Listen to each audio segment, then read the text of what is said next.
आध्यात्मिक ज्ञान चर्चा की इस वीडियो में आप सभी का स्वागत है। सतगुरु किसे कहते हैं, उसकी क्या पहचान है, इस विषय को लेकर हम दो संतों के अलग अलग विचार आपको इस वीडियो में सुनाएंगे। एक तरफ हैं संत रामपाल जी महाराज जी और दूसरी तरफ हैं देवी चित्रलेखा जी। तो सबसे पहले जानेंगे हम देवी चित्रलेखा जी के विचार, फिर इसके बाद जानेंगे हम संत रामपाल जी महाराज जी के आध्यात्मिक विचार। दर्शकों, आध्यात्मिक डिबेट यूट्यूब चैनल को सब्सक्राइब जरूर करें, क्योंकि बहुत ही मुश्किल और बहुत ही मेहनत के बाद ऐसे वीडियो बनते हैं। तो ऐसे वीडियो आप देखना पसंद करते हैं तो इस चैनल को सब्सक्राइब जरूर करें और वीडियो पूरा देखें, तभी आपको समझ में आएगा सतगुरु किसे कहते हैं और उसकी क्या पहचान है। तो आइए जानते हैं देवी चित्रलेखा जी के विचार। गुरु का मतलब क्या? गुरु का मतलब अंधकार से जो प्रकाश की ओर लेकर के जाता हो। अज्ञान तिमिरांधस्य ज्ञानांजन शलाकया चक्षुरुन्मीलितं येन तस्मै श्री गुरुवे। अज्ञान रूपी अंधकार का जो नाश कर दे, उसका नाम गुरु होता है। गुरु का दूसरा कोई मतलब नहीं है। कोई ये कहे जी वो फलाना गुरु तो वो तो बड़ा धन चाहने वाला, तो गुरु है ही नहीं। धन चाहता है तो धनदास है। वो आपसे कोई सम्मान चाहता है तो मान का दास है। वो आपसे कोई अधिक शिष्य बनाने की आकांक्षा चाहता है तो वो शिष्य चेला दास है। लेकिन गुरु का मतलब क्या है? गुरु का मतलब है एक गारंटी। किस बात की गारंटी? गुरु इस बात की गारंटी लेता है कि बेटा चाहे कुछ भी हो जाए, मैं वादा करता हूं मैं तेरा हाथ पकड़ के तुझे ईश्वर तक लेके जाऊंगा। ये मेरा वादा है, ये गुरु का कर्तव्य है। इसीलिए तो गुरु बनना आसान नहीं है। कई लोग को लगता गुरु बनना बड़ा आसान है, बड़े मजे हैं। कई लोग हम जैसे छोटे मोटे, मैं तो कोई गुरु भी नहीं हूँ, बस थोड़ा मोड़ा वक्ता रूप में मैं अपने आप को मानती हूँ, पर कहते तुम्हारे बड़े मजे हैं। अभी आपने सुने देवी चित्रलेखा जी के विचार। आइए अब जानते हैं जगत गुरु तत्वदर्शी संत रामपाल जी महाराज जी के आध्यात्मिक विचार। सतगुरु की पहचान क्या होगी, ये हमारे सभी सदग्रंथ भी बताते हैं। सतगुरु की सबसे पहली पहचान बताई है कबीर परमात्मा जी ने अपनी प्यारी आत्मा धर्मदास जी को, कि जो संत मम सत शब्द दरढ़ावे, वा के संग सब राड बढ़ावे। ऐसी संत महंतन की करनी और धर्मदास में तो से वर्णी।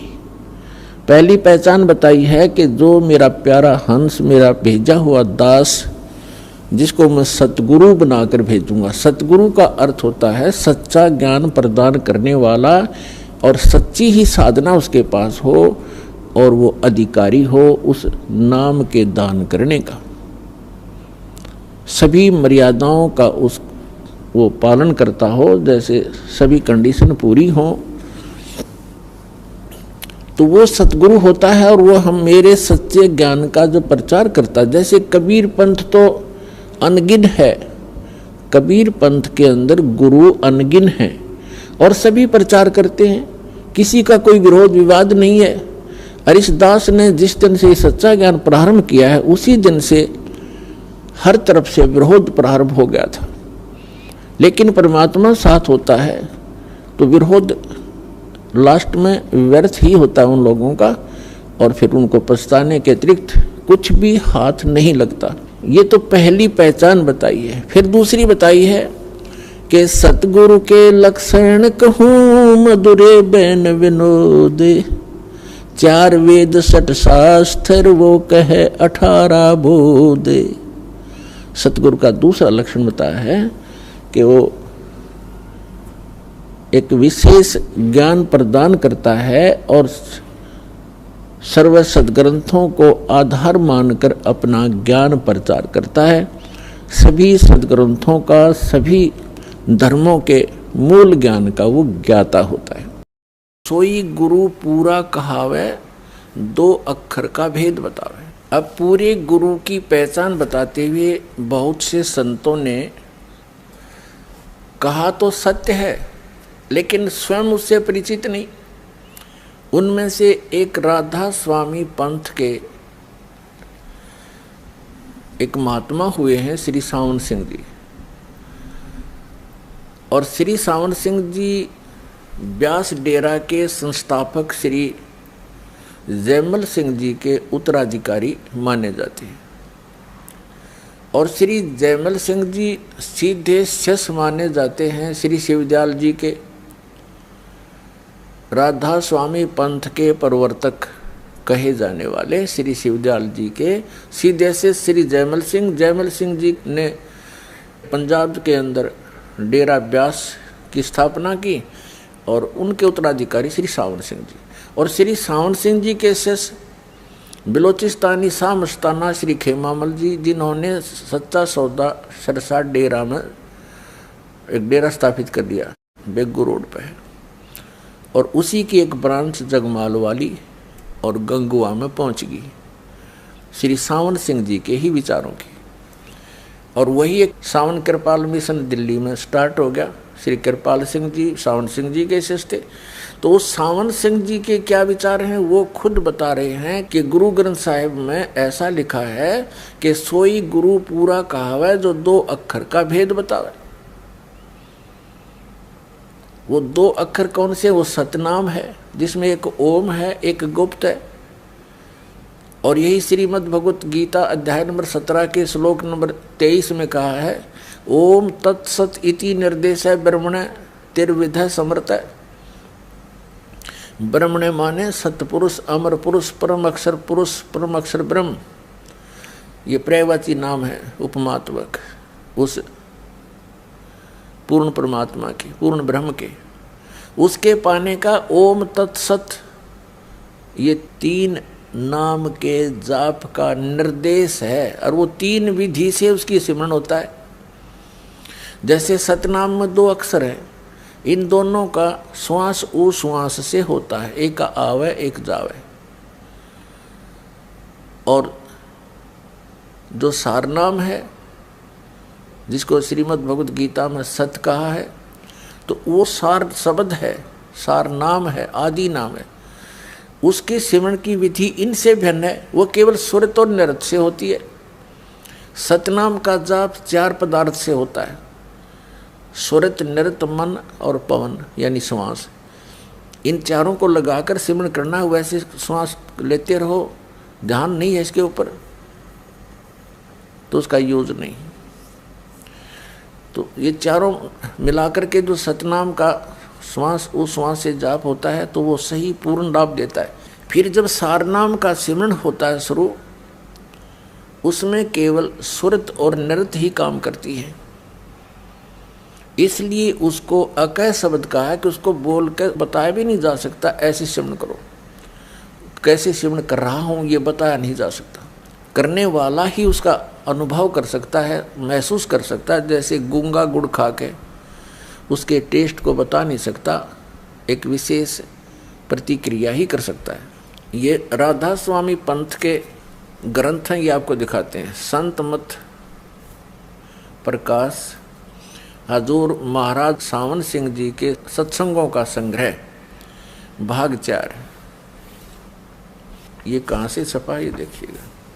ये है संत मत प्रकाश भाग 4, महाराज सावन सिंह जी के वचन है। ये प्रकाशक सेवा सिंह, सेक्रेटरी राधा स्वामी सत्संग ब्यास, डेरा बाबा जयमल सिंह, जिला अमृतसर।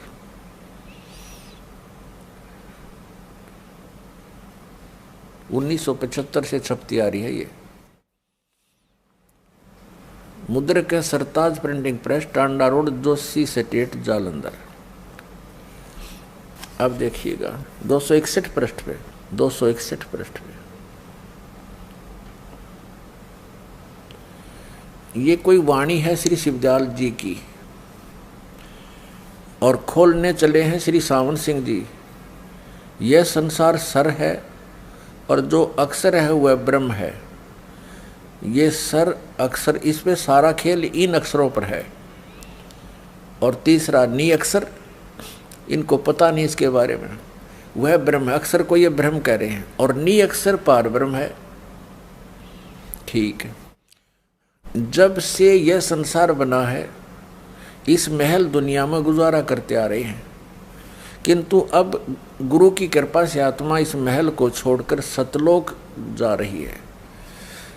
गुरु ग्रंथ साहिब में बड़े गहरे और गुप्त रहस्य हैं। एक स्थान पर आता है कि 52 अक्षर लोक तेरे, सब कुछ इनके माही। ये अक्षर खिर जाएंगे, वो अक्षर इनमें नाहे। आदि गुरु ग्रंथ साहिब में 340 पृष्ठ पे ये वाणी लिखी है। इसका अनुवाद किया है सावण सिंह जी ने। 52 अक्षर संस्कृत भाषा के हैं, शायद ही कोई ऐसी भाषा हो जिसके 52 अक्षर हो। इस संसार का सारा मामला 52 अक्षरों में आ जाता है। पिंड अंड का हाल तो 52 अक्षरों में आ गया। आगे 2 अक्षर और हैं जो पार ब्रह्म है। इसके विषय में ग्रंथ साहिब में लिखा है। ये कहते हैं वह 2 अक्षर जो हैं ये है तो सतनाम की तरफ संकेत। इन कख पता था इन मारे सट्टे नको पार ब्रह्म मिलेंगे मरे पाछ है। ये तो जीते जी सिमन करना इनका। आगे देखो ग्रंथ साहिब का हवाला दिया है कि पार ब्रह्म है। इसके विषय में ग्रंथ साहिब में लिखा है इन 2 अक्षरों के बारे में। सोई गुरु पूरा कहावे, 2 अक्षर का भेद बतावे। ये सावण सिंह जी के विचार हैं। ये कह रहे हैं कि गुरु ग्रंथ साहिब में ये वाणी है नीचे की इस पृष्ठ पे। सोई गुरु पूरा कहावे, 2 अक्षर का भेद बतावे। एक छुड़ावे एक लखावे, तो प्राणी निज घर को पावे। इन दोनों अक्षरों का भेद बता दिया। एक तो छुड़वावेगा इस काल से, ये इसकी मजदूरी है, ओम मंत्र है।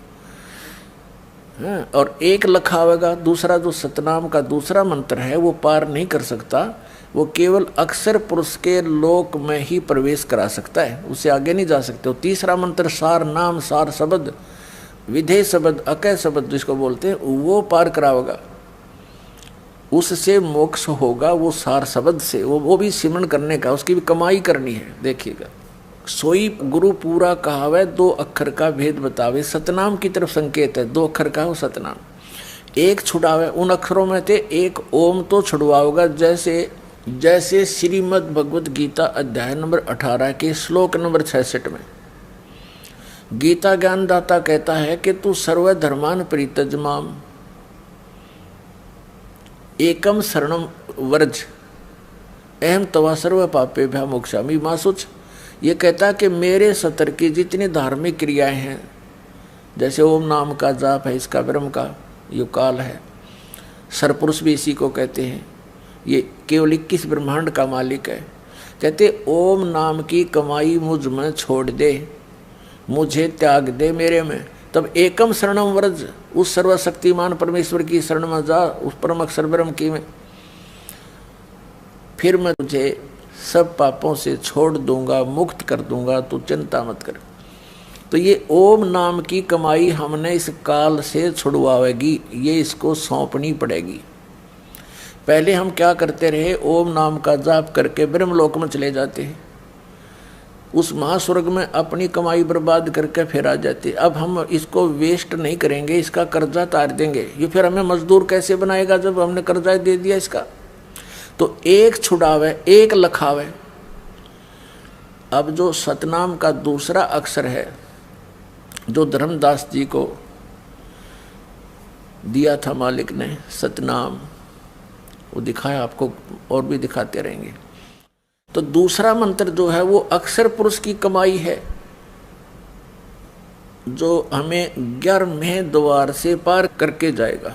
वो जो दूसरा मंत्र है सतनाम का, वो अक्षर पुरुष का है, उसके साथ संग ब्रह्मांड है।